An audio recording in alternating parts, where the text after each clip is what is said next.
Hər vaxtınız xeyir olsun əziz müəllimlər. Necəsiz? Ümid edirəm ki, yaxşısınız. Bugün biz paraqraf tamamlama testlərinə baxacağıq və paraqraf tamamlama ilə bağlı olan bəzi önəmli qaydalar, ipucular var ki, onların hər biri PDF-də öz əksini tapıbdır.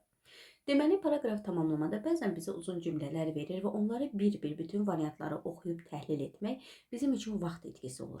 Ona görə də paraqraf tamamlama zamanı əsas məqamlardan biri nədən ibarətdir? Əgər biz görürük ki, bizə hər hansı bir paraqraf verilibdir və boşluq cümlənin sonundadır. Ən son qismdə bir boşluq var və biz onu tamamlamalıyıq. Bu zaman nəyə diqqət yetirəcəyik?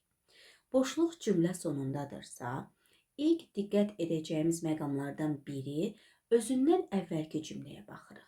Özündən əvvəlki cümlə bizə ipucu verəcək ki, həmin boşluqda nədən istifadə edək. Və ya bəzən son hissə, yəni buraxılan cümlə concluding sentence olur. Və bu concluding sentence-də olacaqdır topic sentence-in paraphrase olunmuş forması. Yəni son qismdə tamamlayan zaman iki əsas məqama diqqət yetirəcəyik. Birincisi, ya özündən əvvəlki cümlə ilə bağlılıq təşkil edəcəkdir, ya da ki, ilk cümlənin, yəni topic sentence-in paraphrase olunmuş forması olacaqdır. Gəlin baxaq, görək şərtində nə deyir. Boşluqdan əvvəl the main culprits, əsas günahkarları, əsas səbəbkarları açar sözümüz zərrəciklərdir ki, hansı zərrəciklər? Diametri 2,5 mikrometr və ya ondan daha az olan zərrəciklərdir. Bir açar sözümüz budur. Və cümlə hansı zamandadır? Cümlə indiki zamandadır. İndiki zamandadırsa, elə biz indiki zamanla davam etməliyik. A variantına gəldikdə had to deyir, keçmiş zaman var. B variantına gəldikdə needed, yenə keçmiş zaman var. C variantına gəldikdə can penetrate, nüfuz edə bilir. Ola bilər, indiki zamandır. D variantına may boost, artıra bilər, indiki zamandır. E variantı yenə indiki zamandır. İndi keçirik birinci cümləyə. Hər il açıq hava çirklənməsinə görə təxminən və ya deyək ki, ən azı 3 milyondan çox insan həyatını itirir. Bunun əsas səbəbkarları isə havada olan o zərrəciklərdir ki, hansı ki diametrləri 2,5 mikrometr və ya ondan az ola bilər. Konkret ölkə adı deyirmi, istinad eləyirmi Afrika, Orta Şərqdə və ya Asiyada? Xeyr, ümumi bir çirklənmə haqqında məlumat verir. O zaman D variantını ataq, çünki konkret bir ölkə adı istifadə olunmur. E variantına gəldikdə isə onun hələ təhlükəsi müəyyən olunmayıbdır. Yəni, ən təhlükəli olduğu hələ müəyyən olunmayıb. Axı, insan ölümünə səbəb olur. Bu özü böyük bir təhlükə deyilmi? Ona görə doğru variantımız təbii ki, olacaqdır C variantı. Həmin o, burada ipucuda this. İşarə vəzliyi, deyək ki, istinad eləyir partikıllara. Həmin o partikel, zərrəciklər, ağciyərlərə nüfuz edə bilir, ürəyə, hətta qan damar sisteminə nüfuz eləyir və orada xəstəliklərə və ya xərçəngə səbəb olur. Doğru variantımız C variantı olacaqdır.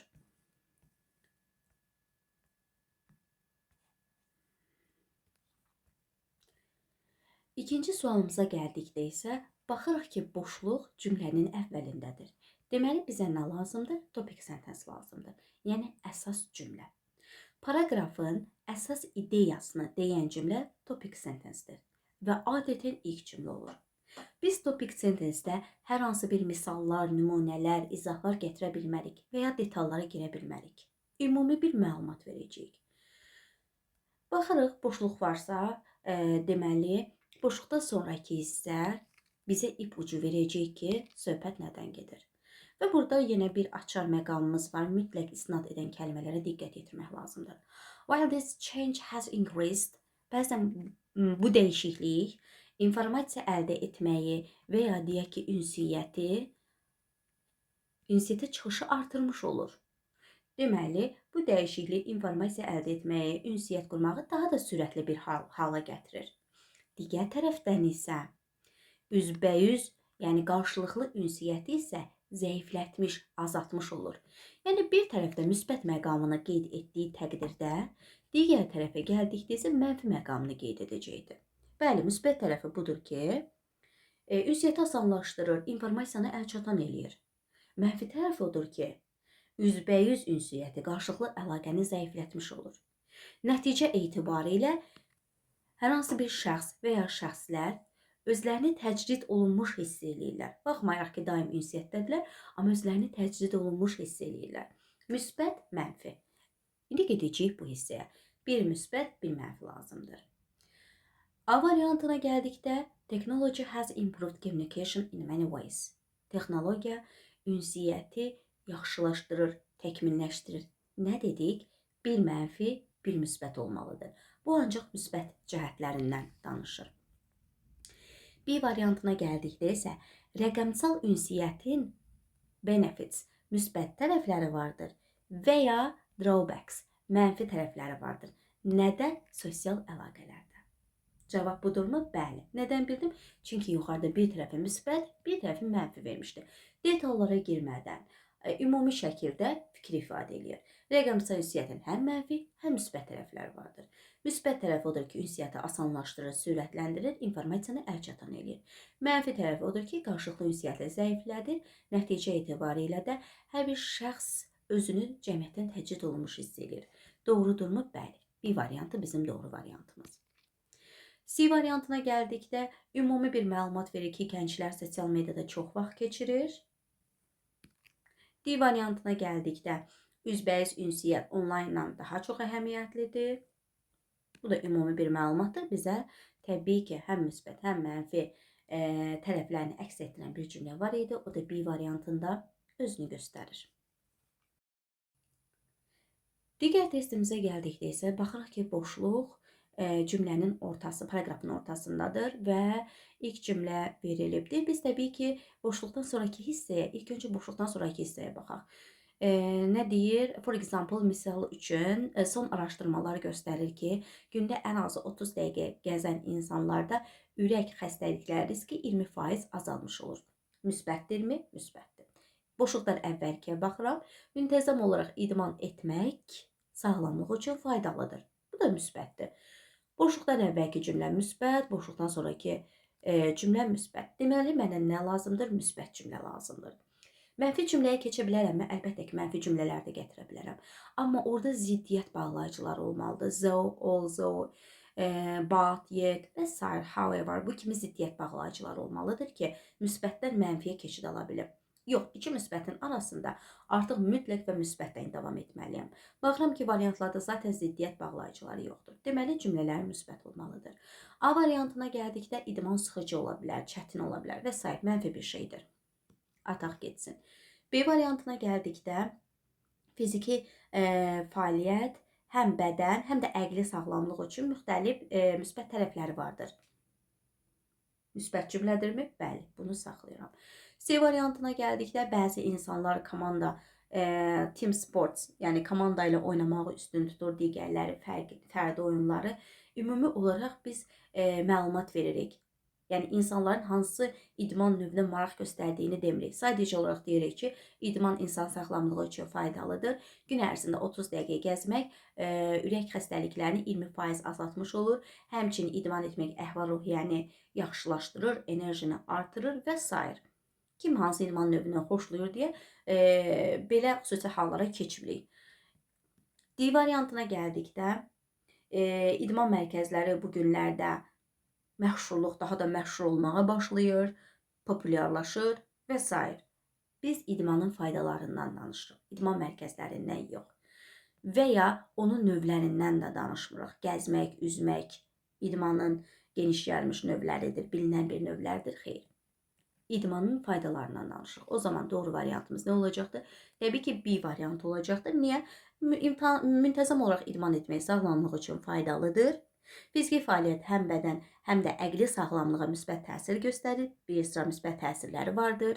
Araşdırmalar göstərir ki, gün ərzində 30 dəqiqə, ən azı 30 dəqiqə gəzirsənsə, bu səndə ürək riskini 20% azaltmış olur. Eləcə də məşq etdiyin zaman əhval-ruhiyyən yaxşılaşır, enerjin artır və sağlam çəkini qoruyub saxlamağa kömək edir. Doğru variantımız B variantı olacaqdır. Müsbətə müsbət. Digər paragraf tamamlama testimizə gəldikdə yenə boşluq cümlədə paragrafın içərisində ortadadır. İlk növbədə boşluqdan sonraki hissəyə baxacağıq, sonra əvvələ keçək.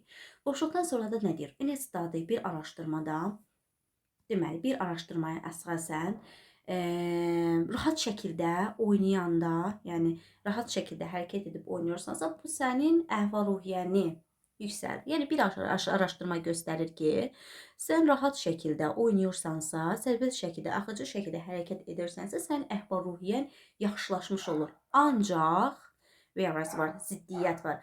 Ancaq özünü sıxıb hərəkət edirsənsə, yəni rahat, gərgin hərəkətlər edirsənsə, o zaman bu sənə artıq mənfi təsir göstərəcəkdir. Ziddiyyət var. Bir tərəfdə deyir ki, rahat formada oynayanda əhval-ruhiyyən yaxşılaşır. Digər tərəfdə deyəcək ki, yox sən özünü sıxıb oynayırsansa, bu da əks təsir göstərəcək. Yəni sənin əhval-ruhiyyəni pisləşdirmiş olacaqdır. Müsbət, mənfi. Bu belə. İndi keçirəm əvvələ. Bir də əvvəl hissəyə baxacağam. Bu hissəyə gəldikdə də nə deyir? Dancing has also been shown. Rəqs həmçinin göstərilir ki, to reduce feeling of depression. Depressiyanı azaltdığı da məlumdur, azaltdığı da göstərilir. Yəni rəqs həmçinin depressiyanı azaltmağa da kömək eləyir. Bu da var. Deməli bu tərəf müsbətdir. Bir tərəfdə isə müsbət və mənfi var. Deməli bizə nə lazımdır? Ziddiyyət bağlayıcısı lazımdır. Niyə? Çünki mən müsbətdirsə, normalda müsbət cümlə ilə davam etməliyəm. Rəqs etmək depressiyanı azaldır. Ancaq geri dönüş eləyəndə isə deyirəm ki, rahat formada hərəkət eləyirsənsə, əhval-ruhiyyən yaxşılaşır. Yox, sən özünü sıxıb rəqs edəcəksənsə, o zaman bu sənə əks təsir göstərəcək. Müsbətdən mənfiyə keçid eləyəndə mənə ziddiyyət bağlayıcılar lazımdır. Though, also, but, yet, however və s. variantlarda hansı var? In addition, yox. Therefore, yox. Just, yox. In fact, yox. Təbii ki, A variantı. However, ancaq müxtəlif rəqs növlərinin də insanlar üzərində müxtəlif təsiri vardır. Different dancing styles have had different effects on people. Doğrudurmu? Bəli. Burada da doğru variantımız A variantı olacaqdır. İp ucuları, bağlayıcılarımız bizə ipucu verir ki, hansı cümlə ilə davam etməliyik. Çünki bu boyda cümləni oxumaq təbii ki, bizdə vaxt itkisinə səbəb olar. Bu qədər əziz müəllimlər, ümid edirəm faydalı olar. Növbəti videoların davamı gələcəkdir. Kanalımıza abunə olmağı, videonu bəyənməyi unutmayın. Sağ olun, salamat qalın.